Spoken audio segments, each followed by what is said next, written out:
I'm embarking on an epic adventure.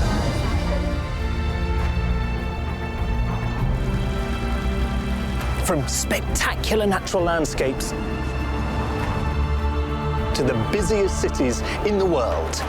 I'm in China to explore the treasures of this ancient civilization. I find this really very special indeed. To understand its culture and tradition that have lasted for thousands of years and which continue to shape this great nation. I've really been looking forward to seeing this.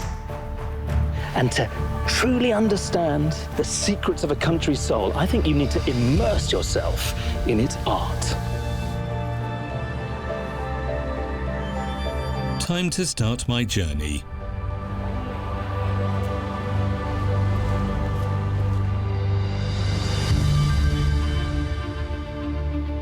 My first stop is Shanghai, a modern city with rich heritage, where I'll start to explore the ancient links between Chinese art, trade, and mass production. I'll travel westward to Suzhou to see a masterpiece of silk embroidery and to find out the story behind the most widely known export of this ancient nation. Another rare opportunity will take me to the world-famous archaeological site in Xi'an to explore the origin of Terracotta Army and the art behind the Made in China.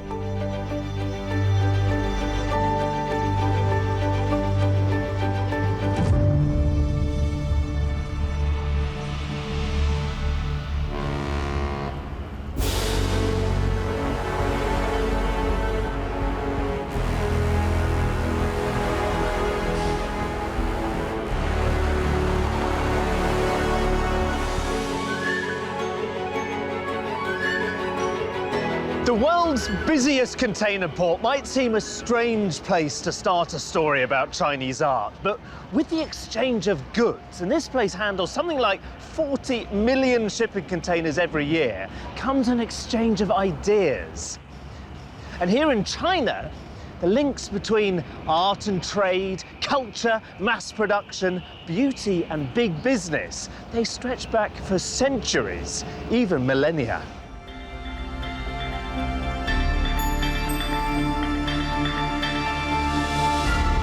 I'm here in Shanghai, China's commercial hub, to find out more about the country's most precious cultural relics and iconic artworks. This is my inaugural encounter with the Chinese art in my life.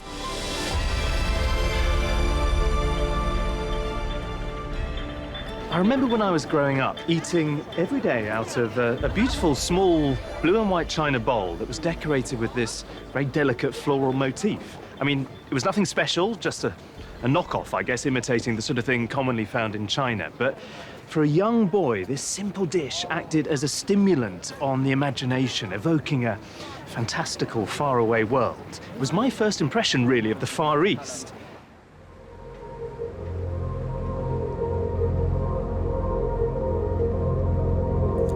Back then, little did I know that I was eating my breakfast from one of China's most successful export products ever, the perfect combination of superb craftsmanship and business marketing.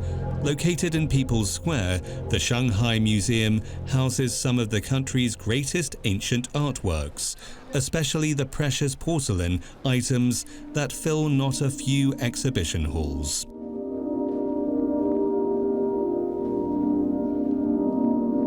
I want to learn more about the classic blue and white porcelain that is simply known in the West as China.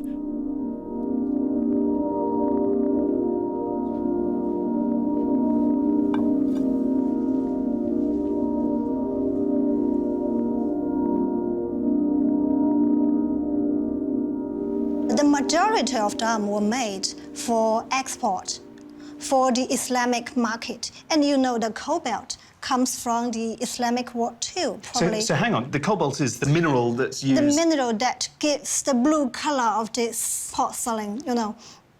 This is called... Chen Jie works in the ceramics research department of the museum. Why was it that there is a desire in the Middle East for dishes like this? this is part of their tradition to eat, eat together. Communal eating? Yes, sitting on the floor and sharing food together. So the big dishes are perfect for that. Here's an example of Chinese potters in business marketing this product. Yes. For Middle Eastern customers, For the Middle essentially. East customers, of course.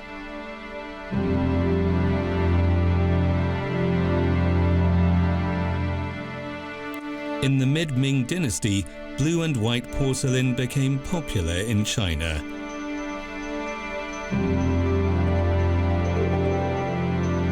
Ah, this is very, very different. Yes, quite different.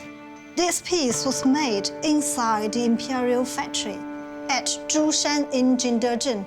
This is quite a very important and big factory, recruited the best craftsmen and workers there.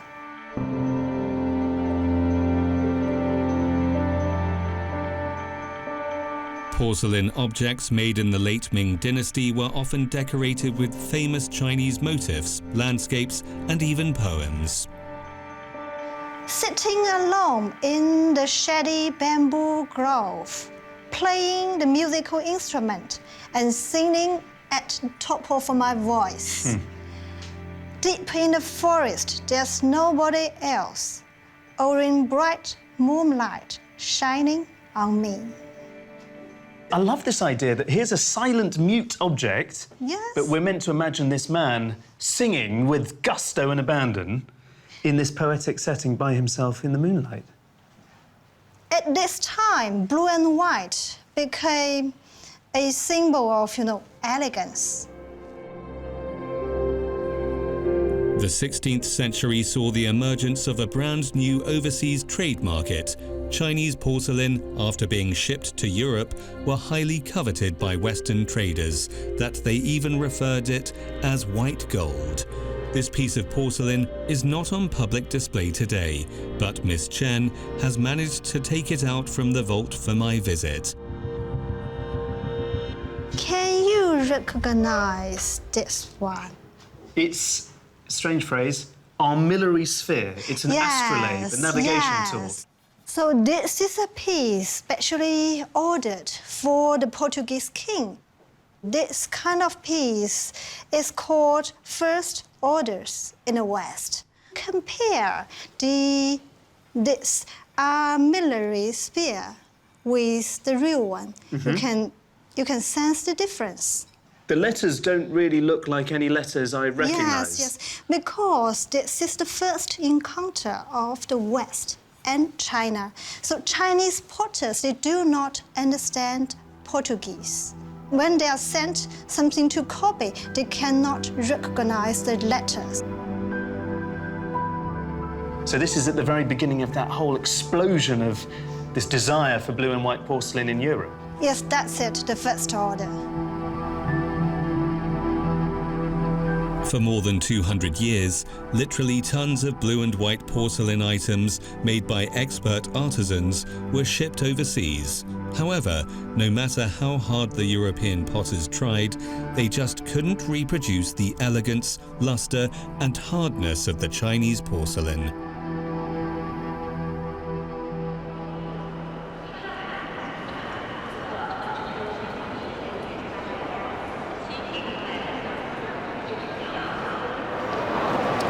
I can see the words check-in everywhere, but somewhat naively I thought the destinations might be in English as well. Xi'an, I need to find the right check-in desk.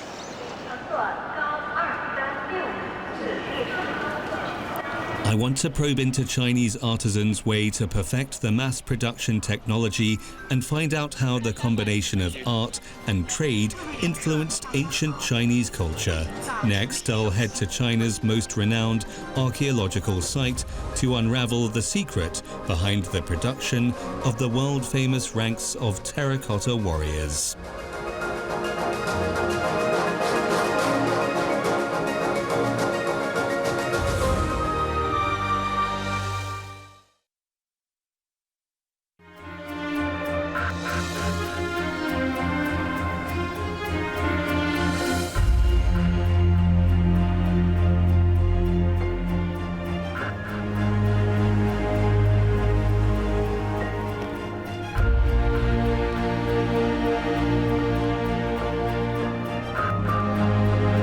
Xi'an, the provincial capital of Shanxi province in northwest China, I'm here to explore how ancient China's mass production technology influenced its art and culture. My mission has brought me to the site of one of the world's most spectacular archaeological discoveries, the mausoleum of Emperor Qin Shi Huang and its ranks of terracotta army. In 1974, a group of farmers were digging a well in a parched field when they unearthed a fragmentary clay figure which had remained underground, undisturbed for 2,000 years.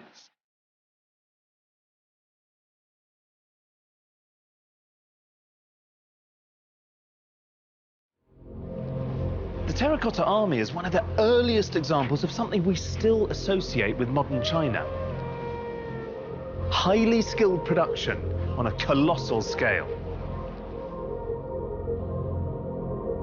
I got a special permission to walk among the impressive ranks of terracotta soldiers. As soon as you get down into the pit itself, it completely transforms the way you think about the terracotta army, because at first glance, up above, you see these massed ranks of soldiers standing to attention for all eternity. It's a very eerie sensation. But when you're in among them, suddenly, instead of uniformity, you start to see glimpses of individuality.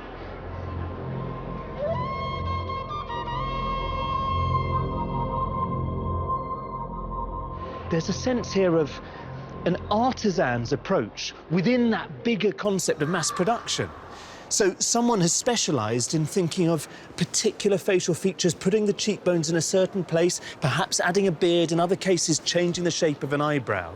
And then you can find underneath some of the warriors a stamp of approval, a stamp of quality control, telling you this piece was made in the imperial workshop and this man is ready to guard the emperor for eternity. This one is artisan created. This is from Xianyang. I was struck by the thought of how the thousands of artisans managed to create so many high-quality terracotta warriors. Pre-silk road.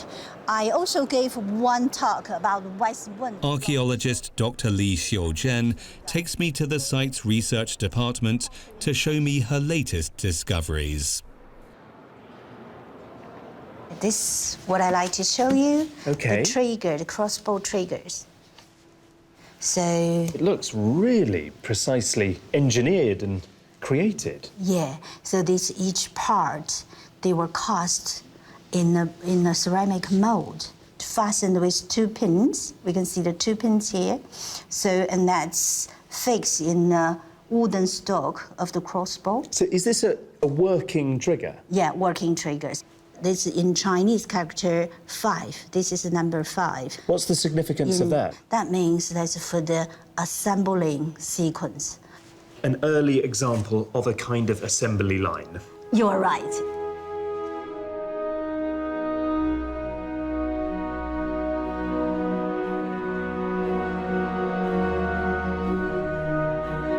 The Emperor Qin Shi Huang's terracotta army is one of China's greatest treasures.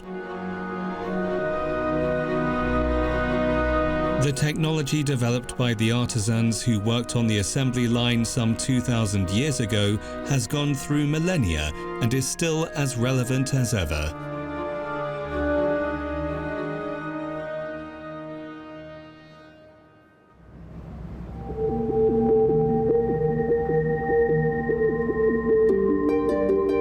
Inspired to learn more about one of China's most exquisite craft treasures, silk, I travelled back to the bustling city of Shanghai.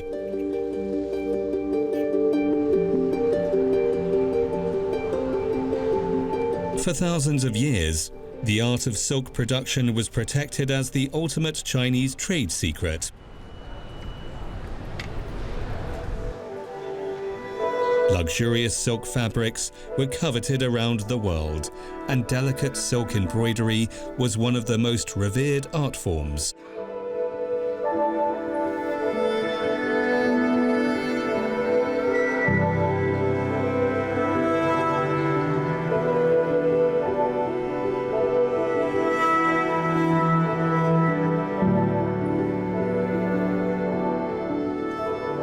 must say, I find this utterly beguiling. There's a man on horseback approaching on a bridge, the swirls of the clouds above and all of the rock formations. If you look really closely, you see here quite extraordinary innovation, and technically it's virtuosic. But someone has created this using a needle which have been used to imitate washes and brush strokes, different colours, light and dark. All of the painterly effects and repertoire have been summoned here using silk. It's quite astonishing, actually.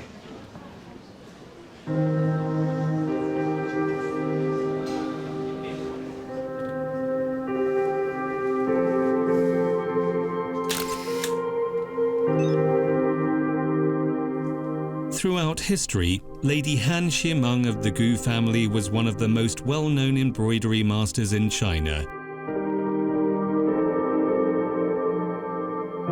Her embroideries are among the best embroidery artworks in existence. I'll meet Dr. Yu Ying, a leading embroidery researcher in China, who uses high-definition photography to make it possible for ordinary people to appreciate Lady Han's innovative embroidery techniques. There's a whole range of different colours that are being used, perhaps ones which are not really detectable, because when you first look, it's got the shimmer, it feels like a butterfly. Yes. And this is what, this helps you analyse how she's created it.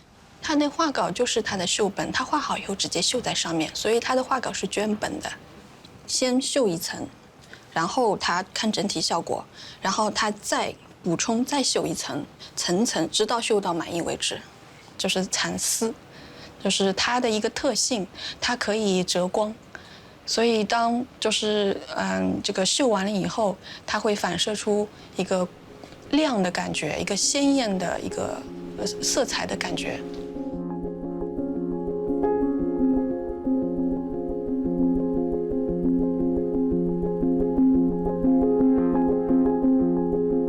它的特点就是它敢不绣，能够表现出这个花瓣，它就是不受限制，而非要这边要绣，它可以脱离这个窠臼。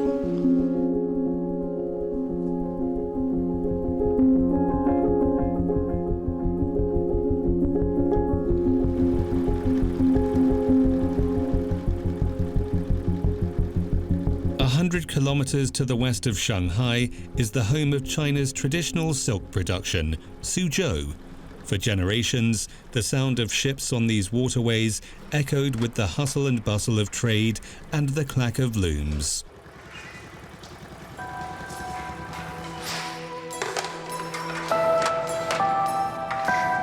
Even today, you can still find traditional weavers here if you really want to.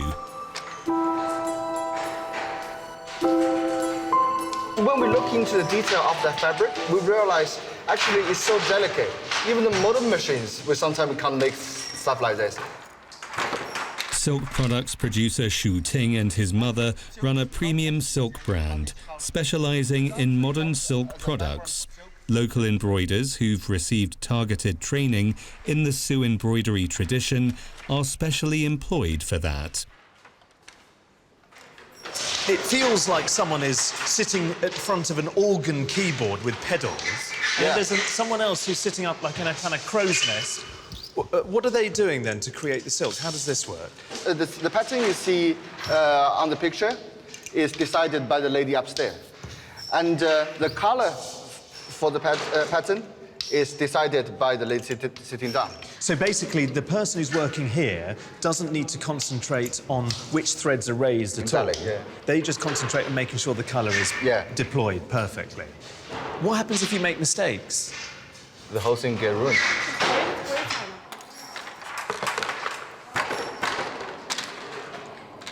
Is this your mum? Yes. Hello, hi, Alistair. 欢迎你。 Lovely to meet you. This is one piece of embroidery. 是的。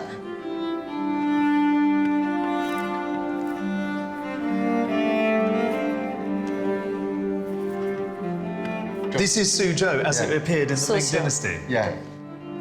This gigantic embroidery work is based on a landscape painting of a local Suzhou painter from the Ming dynasty.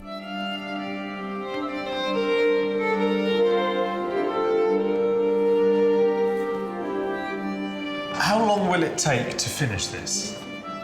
我们要花就是2年多的时间。国画我们要去做出来，今后是为了我们去展陈，就在博物馆里展陈，到最后是我们要传承这种文化，大家就是要普及这样一个苏绣。Has your mum taught you the technique of Sue embroidery? Oh yeah, she always trying to get me into it, and it's interesting. Even though it's the delicate work for a lady's hand, but you know, sometimes I try with it.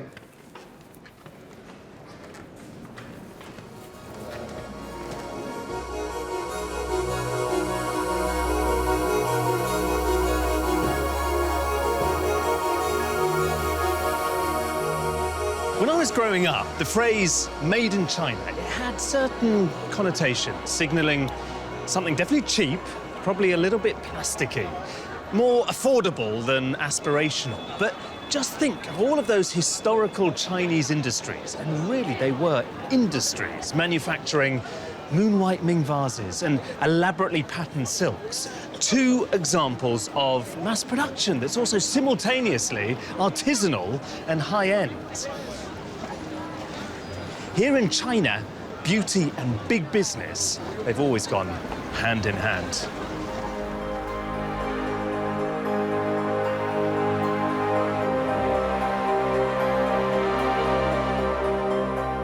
In the next part of my journey, I'll explore the art of technology. By viewing a precious masterpiece of Chinese landscape painting, I'll find out how classical landscape painting has influenced the contemporary art. And I'll find out how modern-day drone technology is used in protecting China's most iconic structure, the Great Wall.